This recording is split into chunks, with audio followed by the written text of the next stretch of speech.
What is up, everyone? Tabs118 here, and today I'm very excited to show you guys my full streaming setup, my unboxing, as well as go over some of the descriptions as to what I actually got. This is more of a budget build for a 4K streaming, so I hope you find this video helpful, and if you have anything for me, definitely look at the comments below. I'll go over everything in detail. All items will be in the description box below. Don't forget to hit the like button, as well as subscribe if you're not subscribed. So without further ado, here it goes.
All right, sweet.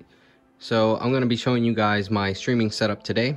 We have a couple different monitors here. They are Spectre monitors. We have two 24-inch 1080p monitors and one 4K 27-inch from Spectre.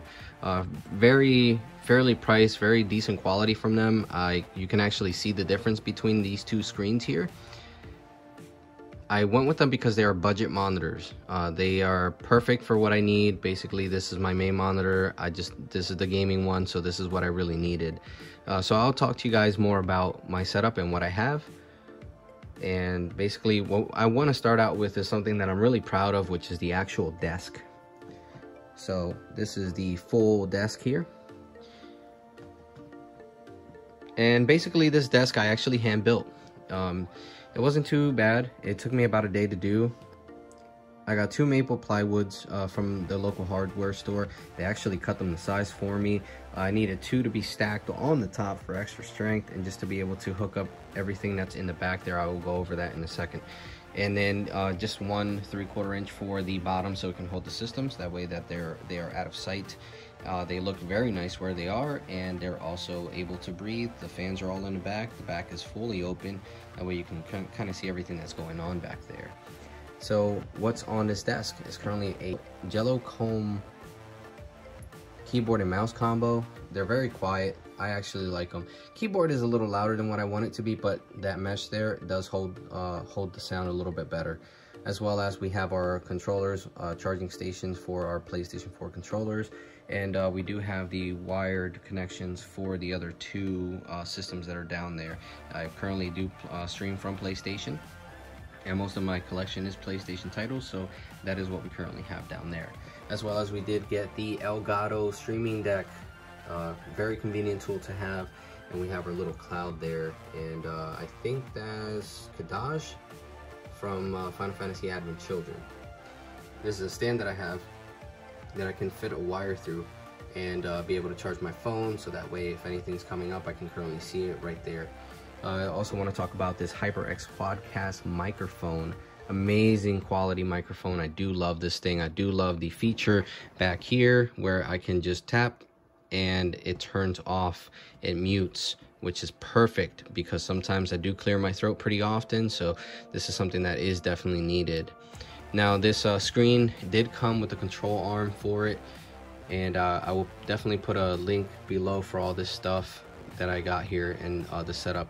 As far as for audio, I did get the HyperX Cloud 2's 7.1 surround sound. Currently not using that because it is hooked up to the Quadcast, but definitely does the job with noise cancellation, and a good price too. It's not something that is super expensive. I did like the fact that I was able to find good quality headphones, and it's also HyperX. I really like HyperX.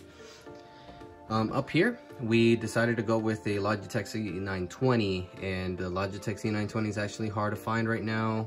This was a build that I did start in May, early May.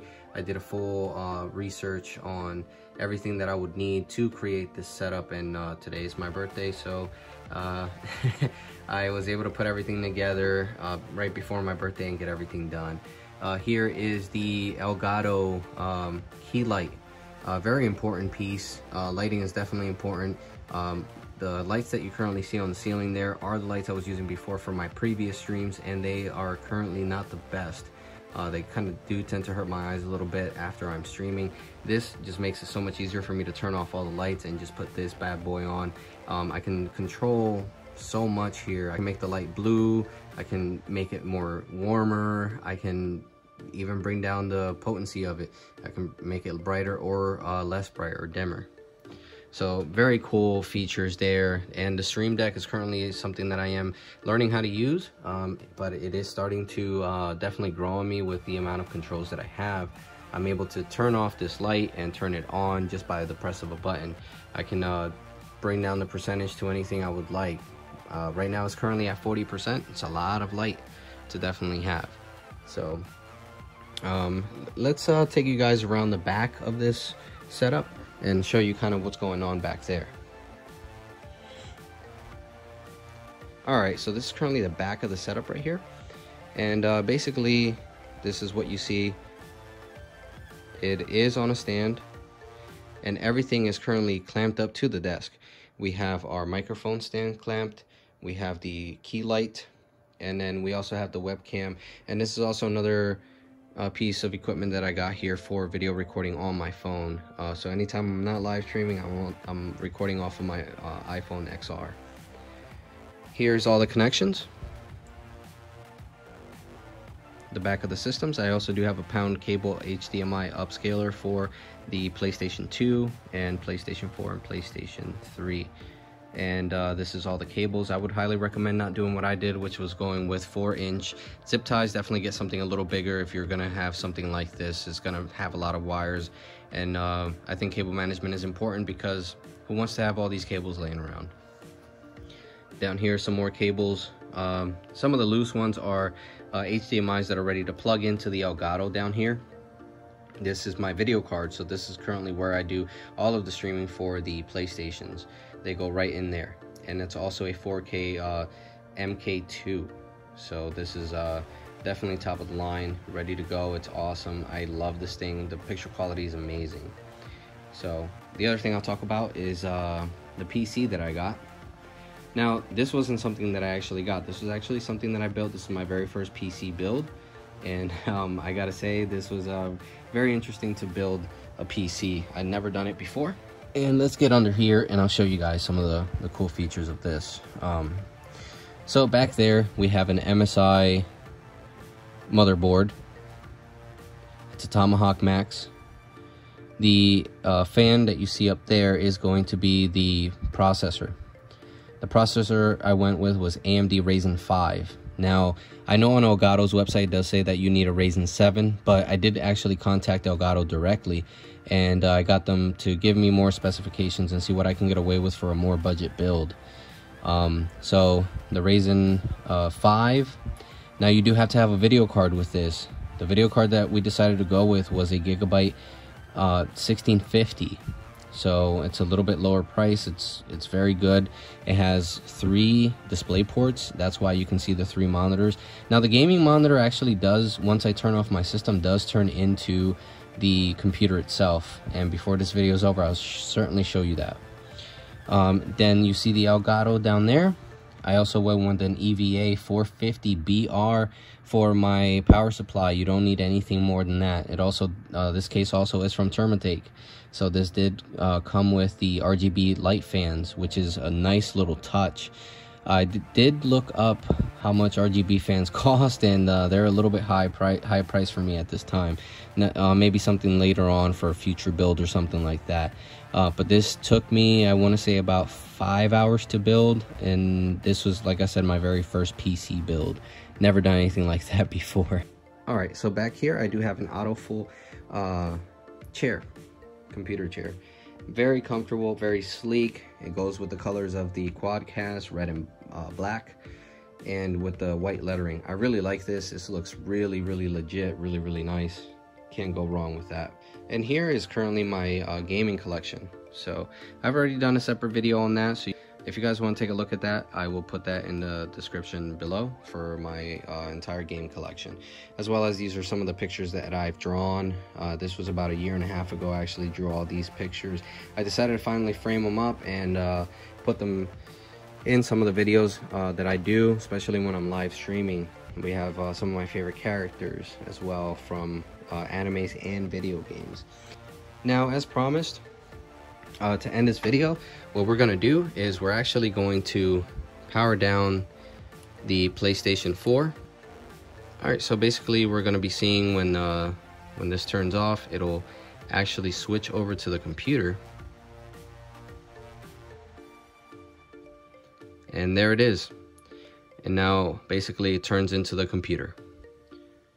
So now I'm able to use all 3 screens if I want to video edit, do anything like that. Now, one of the things I do got to say before I let you guys go with the Spectre monitors is that all of them come with dual HDMI ports. This is the only monitor that I have dual on because one of them is going directly to the video card and the other one is going directly to the PlayStation 4. So that's how I'm able to actually transition that. If you guys have any questions, please feel free to let me know in the comments below, and I'll be sure to write down a list for you of how this build was made and what items that were used. The desk is something that I can definitely talk to you guys about, and it's easy to build a desk. It's not that difficult. All you need is a drill, a saw, and even not that, you can have everything cut at your local hardware store. So if you guys haven't already done so, please hit the subscribe button and definitely show me some love. Like I said, comment if there's anything I can help you out with. I will definitely be more than happy to. Catch you guys on the flip side. Peace.